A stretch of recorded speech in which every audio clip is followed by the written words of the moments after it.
संत श्रेष्ठ तुकाराम महाराजांचा हा सांप्रदायिक गाथेमधील 50 क्रमांकाचा अभंग आहे. या अभंगातून महाराजांनी संताची लक्षणे सांगितलेली आहेत. संत कसा असतो, संतांनी कसं असायला पाहिजे, खरा संत कोणाला म्हणायचो, याबद्दलचं विवेचन या अभंगातून महाराजांनी केलेलं आहे. महाराज हे जग बघत असत, त्यावेळची जी परिस्थिती आहे ती परिस्थिती महाराज पाहत असत, त्यातून त्यांना स्फुरत असत. परमेश्वराचे जे विचार त्यांच्यामध्ये स्फुरत असत आणि ते त्यांचं ते अभंगाचं लेखन जगणारे महाराजासारखे संत ते त्याचं लेखन लिहून घेत असत. या प्रकारे त्यांच्यासमोर संतांचा सहवास लाभलेला होता. त्यांच्यासमोर सर्व चांगल्या आचरणाचे लोक असत.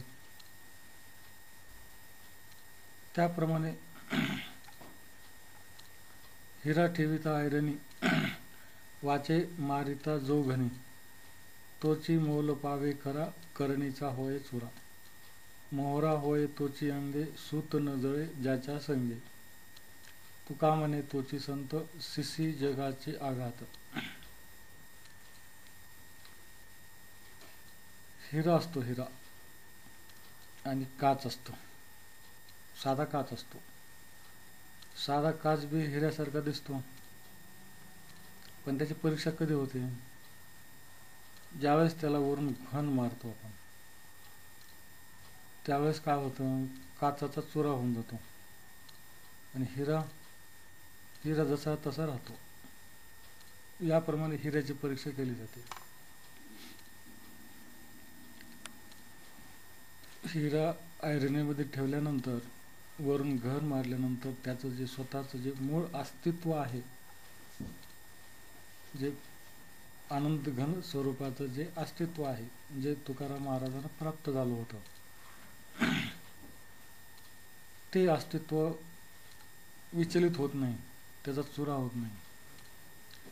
महाराजांना कोणी चांगलं म्हणलं किंवा त्यांना वाईट म्हटलं तरी त्यांच्यावर त्याचा परिणाम होत नव्हता. ही स्थिती झाली होती महाराजांची. महाराजांना चांगल्या माणसांचा ज्याप्रमाणे त्यांच्यासमोर गोतावळा असे, त्याचप्रमाणे विरोधकाचा सुद्धा तितक्याच प्रखरतेने त्यांच्यावर मारा होत असे. परंतु ते त्या विरोधातून विचलित झालेले नाही, कारण की संत गतीला ते पोहोचलेले होते. तोची मोल पावे खरा करणीचा होय चुरा. याप्रमाणे जे असत्य असतं, जे दांभिक असतं, जे फक्त आव आणतात, मी संत झालेलो आहे, आणि शुल्लक घटना ज्यावेळेस त्यांच्यावर येते त्यावेळेस ते विचलित होतात, दुःखाने ते होरपळून निघतात.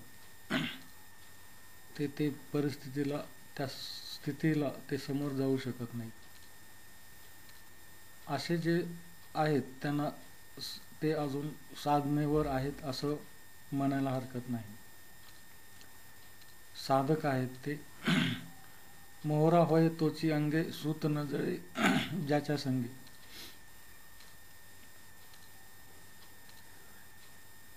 मोहरा होय तोची अंगे सूत न जळे ज्याचे संगे, तुका म्हणे तोची संत सिसी जगाचे आघात. याप्रमाणे महाराजांनी संताची व्याख्या दिलेली आहे.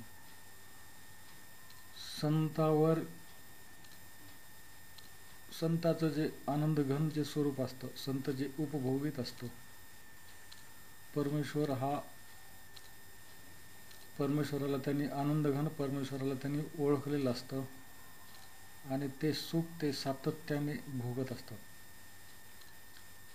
परमेश्वराच्या नामस्मरणात, परमेश्वराच्या भक्तीत ते लीन असतात आणि आनंदी असतात.